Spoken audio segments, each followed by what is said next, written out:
সকালবেলায় এক কড়া আলু আর মটর ছোলা নিয়ে বসিয়ে দিয়েছে তরকারি, কারণ কড়া ভর্তি তরকারি এই কারণেই হচ্ছে কারণ মেম্বারও আছে অনেকজন।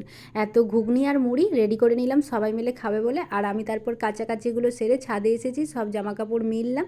বারটা ছিল বৃহস্পতিবার, তাই সাথে সাথে তুলসী মন্ত্রও বললাম আর তুলসী গাছে একটু জলদান করলাম, দিয়ে যাব উপরে, কারণ পুজো যেহেতু সকালেই হয়েছে আমি প্রসাদগুলি আর সুন্দর করে একটু গুরুমন্ত্র জপ করে, আর আমার আজকে বৃহস্পতিবারে লক্ষ্মী চরিত্রী বইটি আমি পড়ি, তাই প্রতি বৃহস্পতিবারে আমি এটা পড়ে থাকি। পড়লাম, তারপর প্রসাদ নিবেদন যেটি করা হয়েছিল আচমন করে নিচে নিয়ে আসলাম। আর দুপুরের লাঞ্চ থালির জন্য আজকে পালং শাক দিয়ে সব রকমের সবজি দিয়ে হবে নবরত্ন, তাই সুন্দর করে সব সবজি কাটাকাটি করা হয়ে গেছে, ধুয়ে দিলাম। আর এইখানে হচ্ছে বেগুন ভাজা আর চচ্চড়িটা মিষ্টি দিয়ে অল্প নামানো হচ্ছে, আর খুবই সুন্দর, আর এত মেম্বার বলে এত এত তরকারিও হয়েছে।